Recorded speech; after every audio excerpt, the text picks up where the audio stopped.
तो हम लोग ग्रुप थ्योरी में साइक्लिक ग्रुप के रिगार्डिंग क्वेश्चन सॉल्व कर रहे थे। तो अभी 12th क्वेश्चन में हमें बोला गया है G is a cyclic group of order 30 generated by A। Then यहाँ से हमें फाइंड करना है order of the cyclic subgroup generated by A to the power 18। ठीक है, छोटा सा क्वेश्चन है। यहाँ पर हमें जो गिवन है that is we have G is a cyclic group. G हमारे पास एक साइक्लिक ग्रुप है, साइक्लिक ग्रुप, एंड हमें बोला गया है ग्रुप G जनरेट हुआ है एलिमेंट A से। Okay, G equals to group generated by A, and यहाँ पर G का ऑर्डर हमें गिवन है equals to 30। Okay, so therefore हम बोल सकते हैं यहाँ पर order of A equals to हमें order of group G equals to 30 मिल जाएगा। ठीक है, क्योंकि ग्रुप का ऑर्डर 30 है एंड ग्रुप इस एलिमेंट से जनरेट होता है, तो इस एलिमेंट का भी ऑर्डर ग्रुप के ऑर्डर के साथ इक्वल हो जाएगा, दैट इज इक्वल्स टू हमें 30 मिल जाएगा। नाउ लेट, अभी हम लोग मान लेते हैं H इक्वल्स टू हमारे पास एक group generated by A to the power 18 है। ठीक है, यहाँ पर हमें बोला गया है find the order of the cyclic group generated by A to the power 18। ठीक है, तो हमारे पास H सब ग्रुप है जो कि जनरेट किया गया है A टू द पावर 18 से, एंड हमें इस H का ऑर्डर चाहिए। ओके, सो देयरफॉर यहाँ पर order of H equals to हम बोल सकते हैं order of the A to the power 18 element, that is equals to 30 divided by हमें GCD ऑफ 18, 30 मिल जाएगा। ओके, 18 एंड 30 का GCD that is equals to 30 divided by हमें 6 मिलेगा, इक्वल्स टू हमें 5 मिल जाएगा। ओके, तो यहाँ पर इस सब ग्रुप का ऑर्डर इक्वल्स टू हमें 5 मिलेगा। हेंस हम बोल सकते हैं hence the order of cyclic सब ग्रुप, यहाँ पर साइक्लिक ग्रुप G का जो सब ग्रुप है that is cyclic subgroup H, cyclic subgroup H equals to group generated by A to the power 18 is 5। Okay, that is the result. तो अभी 13th question भी similar है। Question में हमें बोला गया है G हमारे पास एक साइक्लिक ग्रुप है जो कि एलिमेंट A से जनरेट किया गया है, एंड यहाँ पर G का ऑर्डर है n। If m is a positive divisor of n, then हमको प्रूव करना है the order of the subgroup generated by A to the power m is n by m। Okay, तो solution में सबसे पहले हमें जो गिवन है दैट इज वी हैव, यहाँ पर G एक साइक्लिक ग्रुप है, G is a cyclic group, and यहाँ पर G इक्वल्स टू हमें ग्रुप जनरेटेड बाय A मिल जाएगा। Okay, group G element A से जनरेट होता है, एंड यहाँ पर order of G equals to हमें n गिवन है। ओके, सो देयरफॉर हम बोल सकते हैं यहाँ पर order of A equals to हमें order of G equals to n मिल जाएगा। ठीक है, ग्रुप का ऑर्डर n है एंड A का ऑर्डर भी हमें n मिल जाएगा क्योंकि ग्रुप A एलिमेंट से ही जनरेट होता है। Also m is a positive integer, m हमारे पास एक पॉजिटिव इंटीजर है, जो positive integer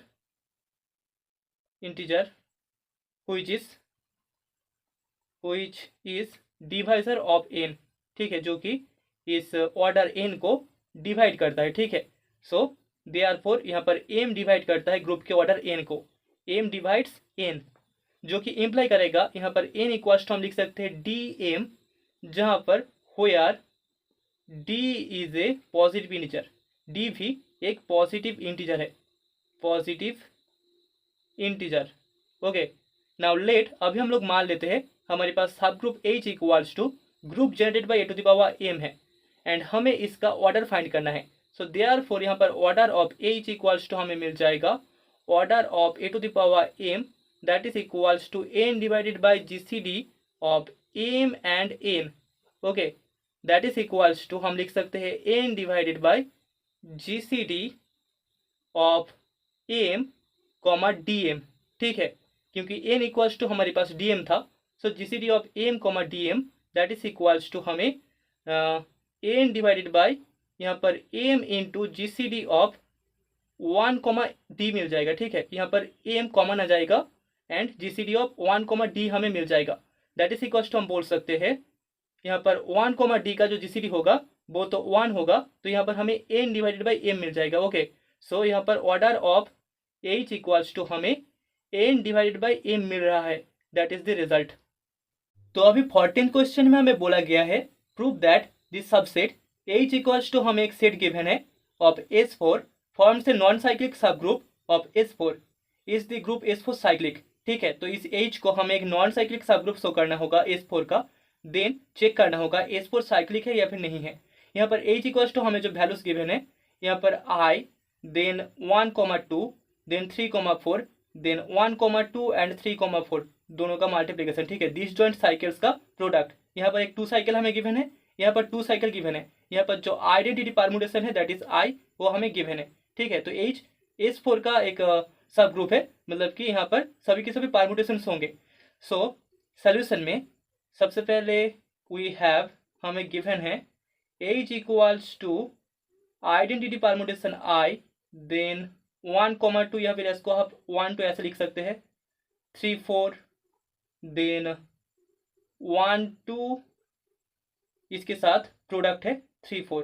okay, so therefore the composition table, यहाँ पर हमें जो कॉम्पोजिशन टेबल मिलेगा the composition table of H with respect to multiplication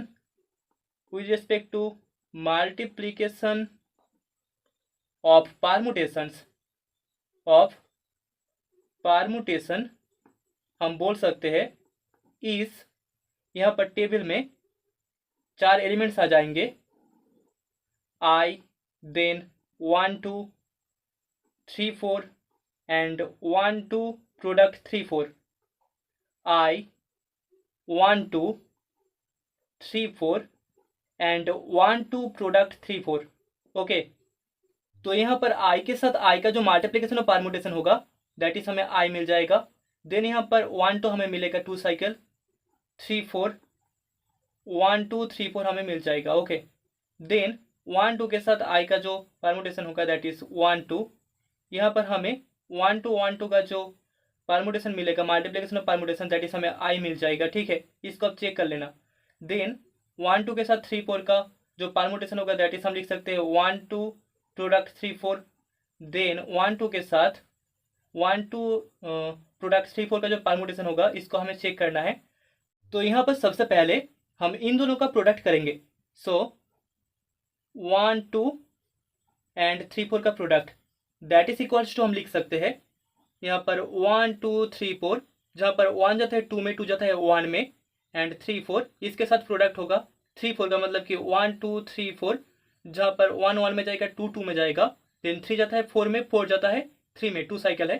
so that is equals to हमें मिल जाएगा 1 का यहाँ पर जो इमेज होगा 1 जाता है 1 में, 1 जाता है 2 में, तो 1 का इमेज 2 होगा। देन 2 जाता है 2 में, 2 जाता है 1 में, 2 का इमेज 1 होगा। 3 जाता है 4 में, 4 जाता है 4 में, तो 3 का इमेज 4 होगा एंड 4 का इमेज हमें 3 मिल जाएगा। ओके, तो यहाँ पर हमें 1 2 के साथ इसका प्रोडक्ट करना है।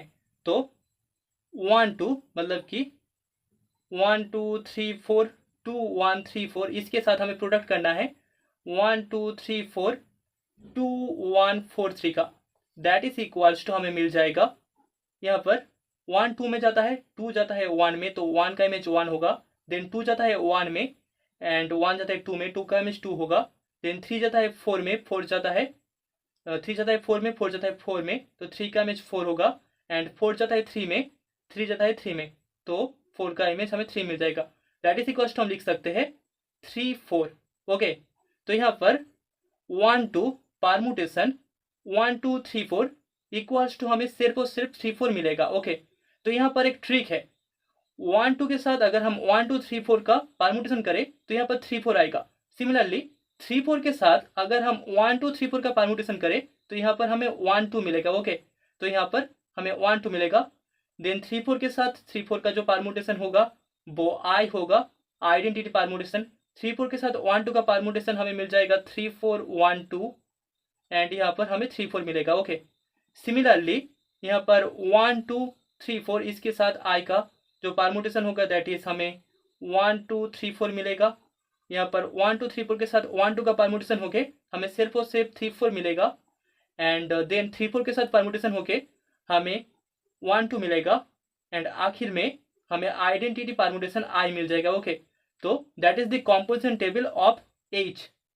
सो हेयर हम बोल सकते हैं H is a non empty finite subset, is a non empty finite subset of group H4 and therefore हम बोल सकते हैं H एक सब ग्रुप होगा, H इज ए सब ग्रुप ऑफ H4, ठीक है। एंड हमें पता है order of H equals to 4 है, क्योंकि H में 4 एलिमेंट्स है टोटल।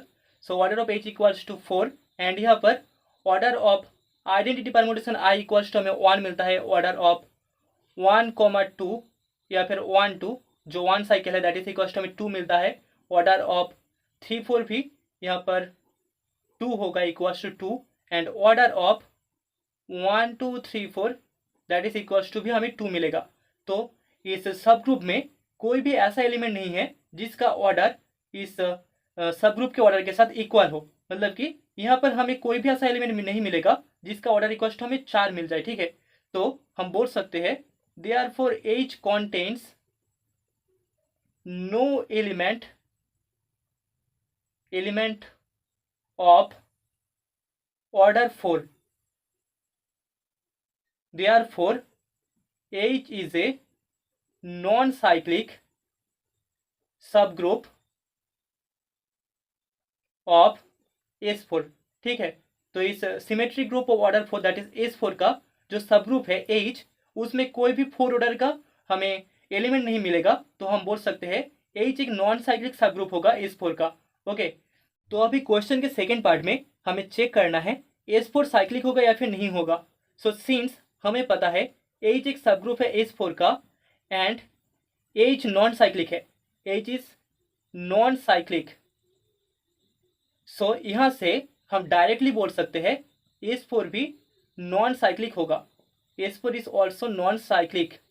ओके, क्योंकि हमें पता है किसी भी साइक्लिक ग्रुप का जो सब ग्रुप होता है वो हमेशा साइक्लिक ही होता है, ठीक है। तो यहाँ पर अगर सब ग्रुप ही नॉन साइक्लिक हो तो उसका जो पेरेंट ग्रुप है, मतलब कि यहाँ पर symmetric group of order 4 that is S4, वो भी एक नॉन साइक्लिक ग्रुप ही होगा, दैट इज द रिजल्ट।